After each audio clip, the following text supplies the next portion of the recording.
Good morning, good morning. Thank you everyone for joining me on the second news segment on this wonderful morning. As you can see, I am in a different location today. This is my new newsroom. The constructors at the laboratory were hard at work getting this done for me, and we were able to get it completed before this next news segment. So, this is my new newsroom. It's wonderful. I like it. I got this nice desk in front of me now. It's very clean. Also got some windows in here. We just got a window installed at the laboratory. Also, this nice backdrop that I have a picture of the world. It's nice. Very nice. Very nice. And we can see the outside for the first time in months. Yes, I wanted to raise the morale in the laboratory, so I decided to install some windows. I felt like it was getting a little too depressing. But that's enough about the new newsroom. Let's get into the news. So, our first news story here today is an interesting one. Scientists discover new salivary gland in the human body. Laboratory denies claims of human organ implantation. Scientists in the Netherlands have discovered a new organ inside of the human body, which has apparently gone undiscovered for hundreds of years. The scientists who made this discovery uncovered the gland by accident when they were examining prostate cancer patients. Little did doctors for hundreds of years not know is that when you are diagnosing prostate cancer, that you need to look very closely at the head, as the location of the male prostate flips between the pelvic area and the head quite often. This behavior of the male prostate is expected to be the source of the term, and please excuse my vulgar language, dickhead in the English language. The laboratory would like to go on recording and confirming that in no way did the laboratory play any part in the sudden existence of these new organs, and in no way are we experimenting with organ transplantation in human bodies. Just wanted to clarify that. We're not doing anything yet. So yes, this is very interesting. Though, I would like to bring up something about this picture. If we look at this picture we see on the news screen, you know, you see we have some salivary glands, some lymphatic glands. But this so-called extra fourth salivary gland suspiciously looks like a Pepe Le Pew mustache. Now, I'm not saying that we all have mustaches inside of our body, but just think about that. It suspiciously looks like a mustache. Moving on to our next news story. A lot of you may know what this is. Oculus Rift. Oculus Quest. One of the popular VR consoles on the market these days. However, it's come with some interesting news as of late. Delete Facebook. Lose all your Oculus games forever. Tech and social media giant Facebook also threatened to take all of your anime figurines if you dislike Mark Zuckerberg's Facebook page. In a surprising move, Facebook makes it so that if you delete your Facebook account, you will lose all of your games on your Oculus Quest 2. If you do decide to delete your account, there will be no way in recovering your games as well as your firstborn child. All that money spent on games will be lost, but think of how much money you'll save not having to raise a child. Sometimes there are silver linings in dark places.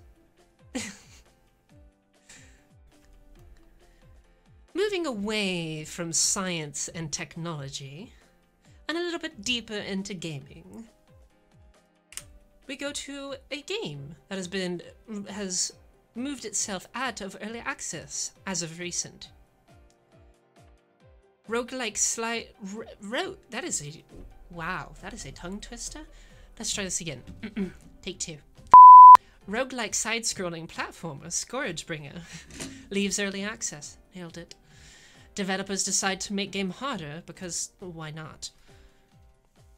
The developer of Scourgebringer, Flying Oak Games, decided that their new game was not hard enough, and in response created a mode that turns a beneficial skill tree into a skill tree which actively tries to kill you.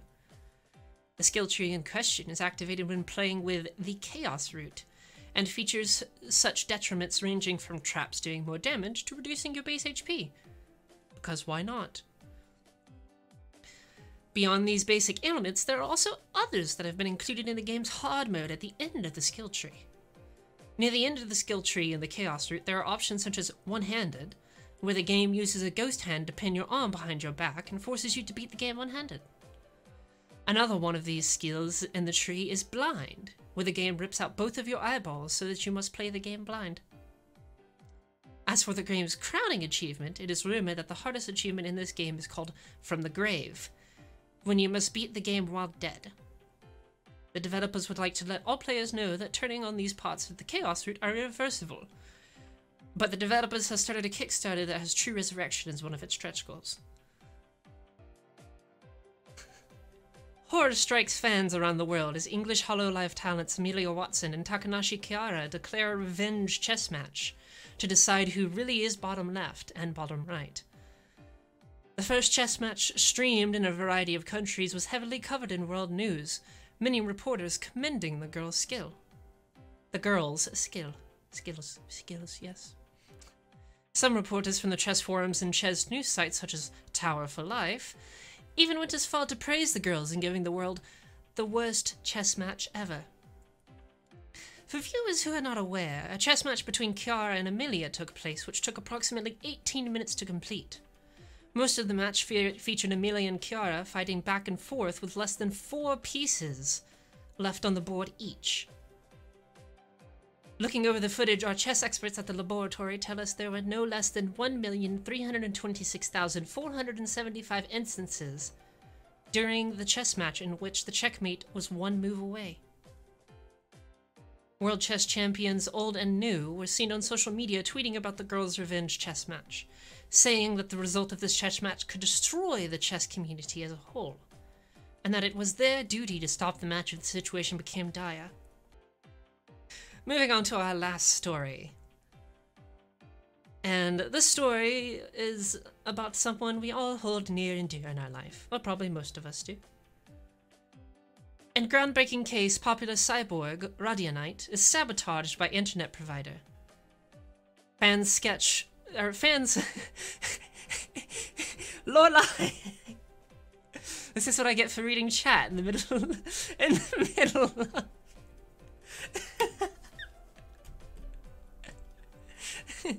It's alright, take 2. In groundbreaking case, popular cyborg Radionite is sabotaged by internet provider. Fans question whether internet is ready for cyborg. Newly discovered cyborg Radionite has come into some issues quite recently with their internal internet service providers by subcontractors Cox Cable. While the radio station is one of the most high-tech space stations known to humankind, the contract between the spacefaring cyborg and the human cable company has soured as of recent. After further investigation, it seems that Cox Cable underestimated the task of beaming a high-speed internet connection from the Earth's surface to low Earth orbit, where the radio station is stationed. Humans have had issues with slow and unstable internet connections ever since the turn of the 21st century. But the issue between radio station and Cox Cable is peculiar, as the performance of the connection is loosely connected to the time of day. At approximately 2100, or 9 p.m. Central Time for those of you who are weird, the internet to the radio station all but stops as upload speeds slow to a crawl. We can see here in the picture provided. Every night, a small explosion appears on the Earth's surface at approximately the location of Cox Cable's Midwestern servers at 9 p.m. local time. Looking in depth at the local broadcasting at that time, it seems that both mom on CMT and Antiques Roadshow on PBS start at the same time. Extending our research further, it can be seen that nursing homes around the Midwest all turn on PBS at the same time, as well as soccer moms across the United States turning into the hit show Mom, increasing the load on the Cox cable service to over 10 terabytes per second. Whatever the heck the show Mom is. Is it a show about moms? Is this like Teen Mom, but they're not teens anymore, they're just mom? Is it just mom? Is it just about moms now? Thank you all for joining me again on this wonderful Tuesday for this news segment. I will be moving back over to my room while we will begin getting started with Doom 2016.